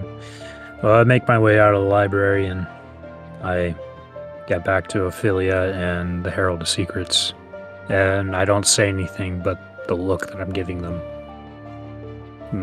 pretty much says it all. Very grave nods from both of them as this library slowly kind of, the light and the glow from the embers and the fires within the library slowly begin to fade, as off in the distance, the sun is slowly beginning to set, as a very eventful day has just happened, and the discovery. One last thing that is on Virian's mind: the Balor. He knows that it's a fiend, a demon. And it can be summoned. Do I get the feeling that you would still be able to summon it if you were in an anti-magic field? No, because you would have to cast a spell to summon it. Well, but more traditional methods. I mean, being a blood hunter, Virian knows that there are other ways to summon. Not necessarily, because demons are a relatively new occurrence here in Sinis. Fair enough. All right. Cool. Well, that was just where my mind went. So I just wanted to cover all bases. For sure. But it is that occurrence and the death of the Herald of Lore that the Heralds do and are going to try to keep quiet for the time being, to potentially discover a little bit more about what's going on and not cause a panic in a closed city that is about to meet with the city of Drakan. I tell them, though, I know what did this. We will discuss more. We will discuss more in the morning, yes. Yes, I think that will be Good, if we can actually manage to get any sleep tonight.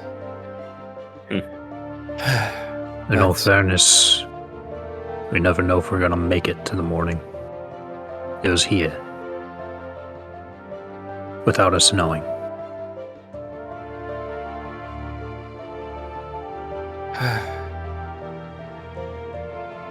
Well, hopefully Alabaster will recover and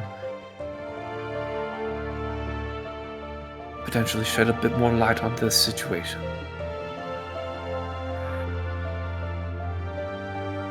You all are being hunted. I'll just put it plainly. Very simple to you both.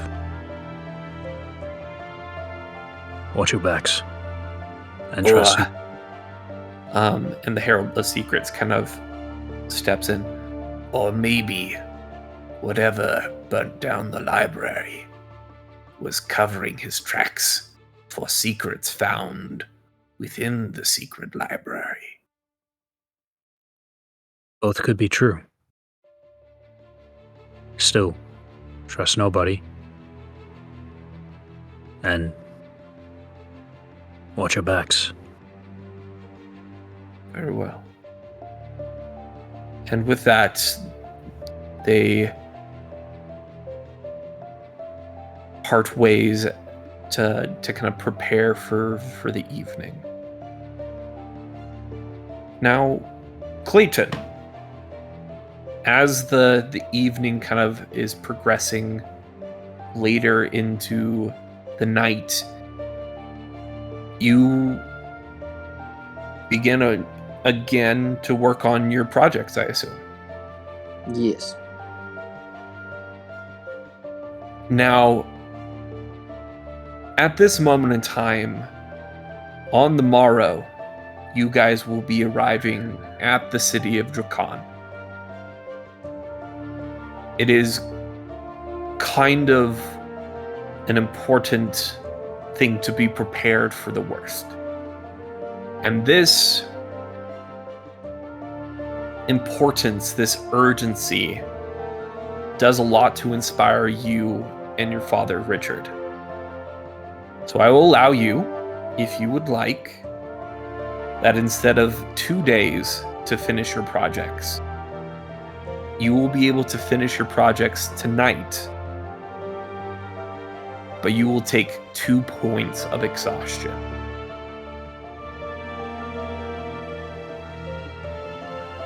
Okay. Would you like to do this? Yeah. How do I mess with exhaustion stuff?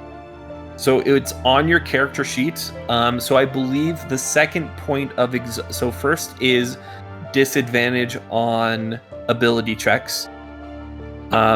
Second point of exhaustion is disadvantage on saving throws. Is that correct?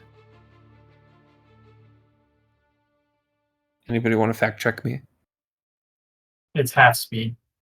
It's half speed. So Okay. first one is disadvantage on ability checks. Second is speed is halved. So your speed would be halved until you were able to finish a long rest. Yeah, I'll take those odds. All right. Well, go ahead and roll me 2 sleight of hand checks, or blah What is blah. what is this project for again? You'll find out. Is it what you were talking to me about? Never mind. All right. Go ahead and make 2 checks for me. Is it just sleight of hand?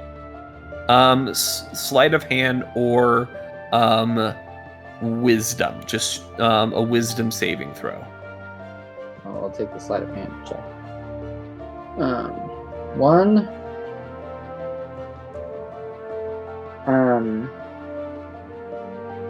So the first roll is a 17, and so is exact same rolls. So 2 17s, and was that the roll of advantage because I'm getting advantage because of my father? Yes, that is correct. So it's not 4 rolls, it was just the 2? No, it is 4 rolls. So okay. you're making 2 checks. Alright, well, one of them is a 17. Plus 5 as he flash geniuses it. So it's going to be a 23. Okay, so they're both 23s. Both my first rolls were higher than the other 2 rolls. All right. You and your father delved late into the night, expounding upon this discovery that you have. You were able to isolate the exact frequency in which these magic shields are vibrating and calculate based on major and minor testing at what speed these ammunitions would have to travel in order to circumvent the magic field entirely. You then begin to experiment with explosions and different enhancements of those kind of things, and you discover that as these specific rounds traveling at this specific speed pass through these shields and explode, the damage done to the inside of the shield expands and increases exponentially as the shield's strength increases. Exhaustion begins to beset upon you as the day slowly, the night slowly turns to day as you finally begin to polish your masterpiece. You sit down on your chair with a heavy sigh as you hold a black-barreled rifle, long and sleek, an ashen stone set into the very base, and 5 rounds of ammunition set on the desk. Clayton, what do you call this creation of yours? This is called... This is called the Ghost Rifle with a phantom ammunition. Do you want me to explain what it does to the rest of the party or no? Sure. The Ghost Rifle is a firearm crafted by Clayton Deadeye for the purpose of piercing armor for both magical and mundane. The Ghost Rifle, paired with the Phantom Ammunition, ignores all armor class that is granted by armor, including shields and spells.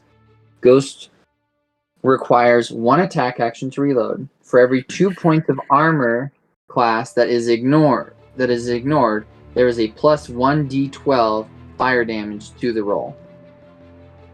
The rifle already has 2d10 plus 5, and then that 1d12 per armor class ignored.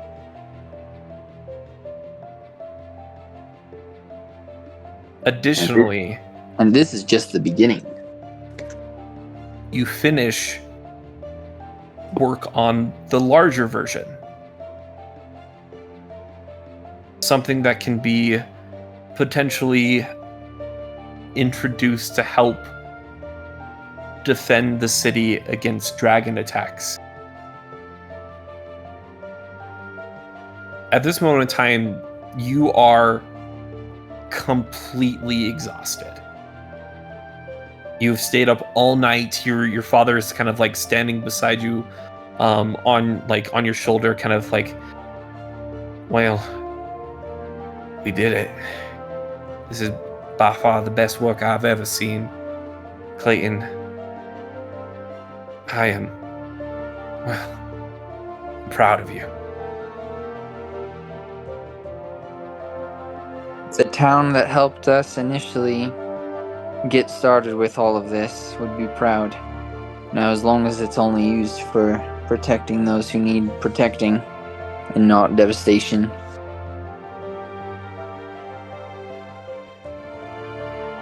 He kind of nods to you. And then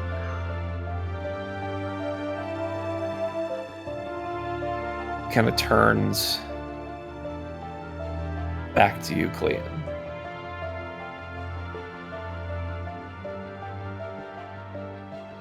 Clayton.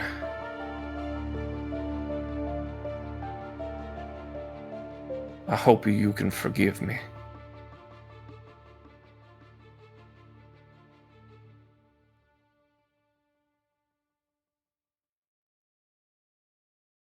What For the we've been past- able to... No, For the Clayton. past?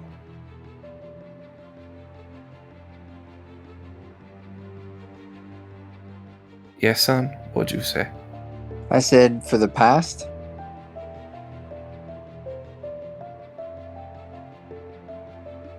And you see kind of tears begin to roll down his face.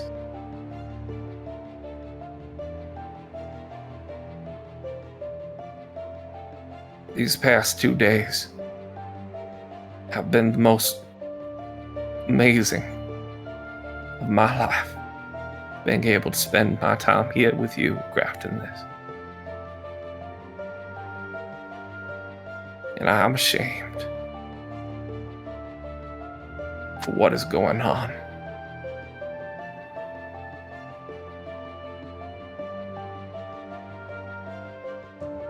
Clayton.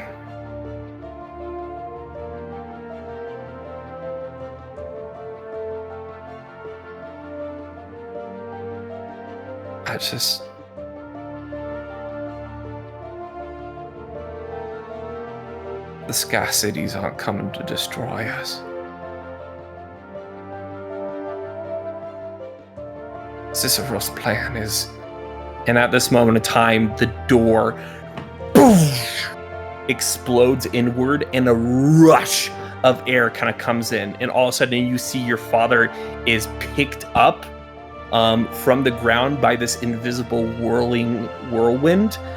And you see that he begins to kind of clutch his neck and choke out as he kind of begins to struggle back and forth. Run! They know!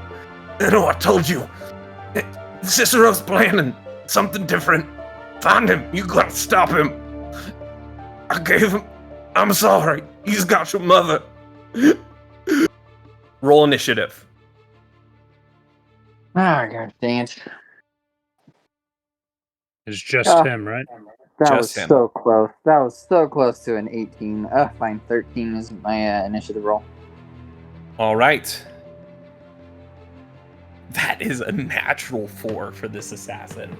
All right, Clayton, you go first as up, like your father is being held aloft by this whirling, like swirling vortex of wind.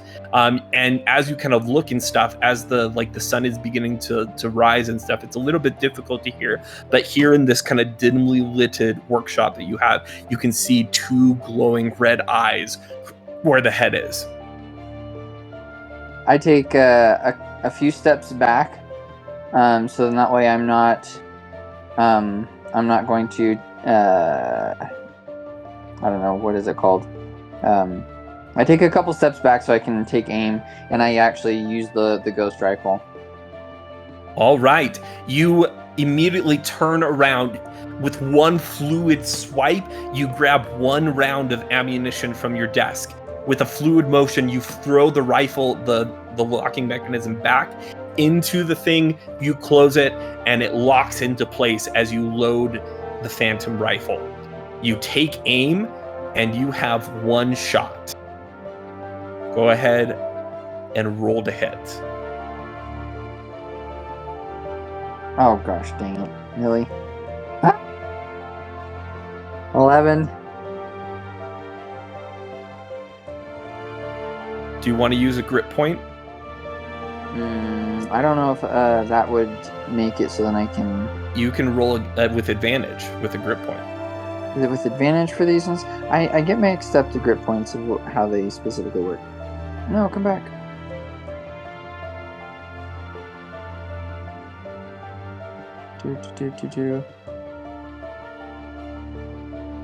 Well, Okay, yeah. Doesn't- Deadeye shot. doesn't Okay, this good. weapon ignore armor class?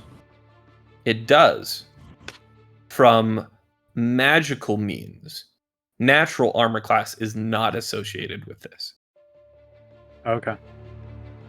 Oh, are you freaking kidding me?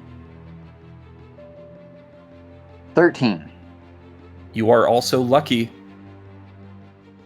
I am lucky. Frick! Good lord. Come on, where's my lucky things? Okay, we're using one more lucky. You Roll have 3 again. more Come on. tries. And we're gonna take another luck. This is really sad, actually. 19. All right. Gosh. As you stare down the scope of this rifle, it is this entity is 10 feet away from you. Not specifically what this rifle was designed for, but as it looks down at you, it has this its eyes kind of furrow, and it gets this concerned look on its face as it kind of turns to look up at your father Richard, and you hear this kind of gravelly, windswept voice. You said it wasn't finished yet. He wasn't close. And then bang! The rifle sounds as the ammunition begins to fly across the room. Clayton, go ahead and roll the 2d10 and then 5d12. Frick. I think I know what's about to happen.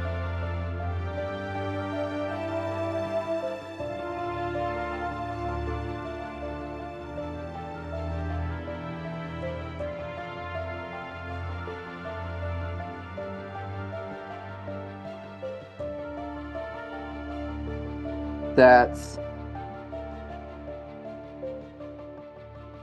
53 damage.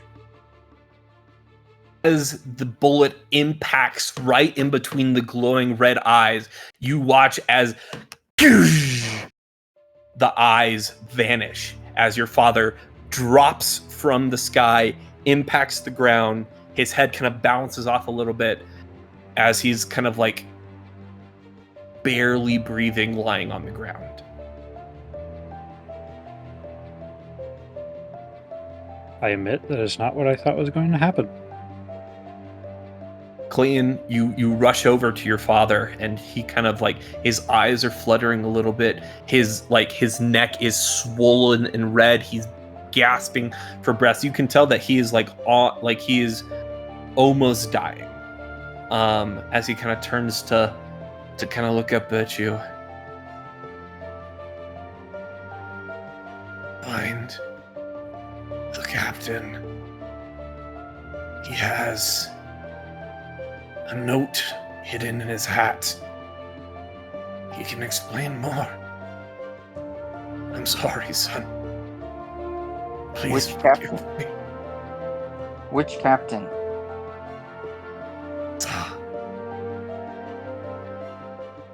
What happened in the obsidian labyrinth was a lie. And you watch as he falls into unconsciousness. No, can I do a medicine check? Sure, roll me a medicine check. Because I don't, do I have any of those healing potions on me? You do not, sadly. Don't think I do. Okay. Give me a good roll this time. Nat 20! You yeah! As you Check it! get Anyone down, want to check that? That's a nat 20. Shaggy, as you are Clayton, you are bent over your father. You watch as he fades into unconsciousness. His heartbeat, you watch as his breathing begins to slow and stop, and you're like, no, not today. This is not gonna happen. And you get down and you begin chest compressions. 1, 2, 1, 2, 1, 2. Breath of life again. 1, 2, 1, 2. You go down to your chest. No pulse, no heartbeat. Again, you're like, you mother trucker, you're not dying on me. Again and again and 10. And then finally, you begin to hear the steady and feel the steady heartbeat come back again as Your father begins to breathe again. He is currently under the effects of Spare the Dying. So he is currently at 0 hit points and unconscious. He needs medical attention now. And as you are standing there, you are going to begin to hear the call from around the city as people are beginning to wake up from their sleep and their slumber, as the call is heard that Dragon on the horizon, the Sky City approaches. And that is where we will end the episode for tonight. Gosh dang. My dear friends, come here, come closer. Thank you so much. You have watched the video, you made it to the end. Truly, it means so much to us, but we wanted to thank a couple more people.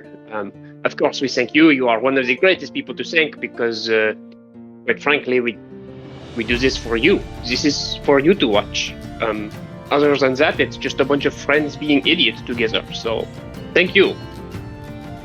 Obviously, we want to thank the Tavern Tales and Studio Shinto, who they created this beautiful game with all these fun things to play with, and it's a great place for us to come together to play the game we all love. All right, next up, we wanted to thank all of our players for everything that they do, the time that they take out of their day to come here every week and pull off stupid shenanigans like we do. So, thank you to all of the players, and to our DM, of course, as well, Caleb Reynolds. Very good DM. Top notch. Okay, let's see here. What else do we have? Oh, of course. There's a cameraman here. We are very grateful for our dear videographer, Trevor Jones. Thank you for all you do. There's just so many things. We have a good one. Babies from the Tavern. If you have not seen their channel, they also play D&D in Tavern Tales like us, and their content is perfect. I love it. You should go check them out. We will leave a little link here and down below as well. With that, I think that's all of the thank yous that we have. But just a petite little reminder to subscribe if you are not subscribed, so that you get all of our notifications when we are posting our fun videos for you.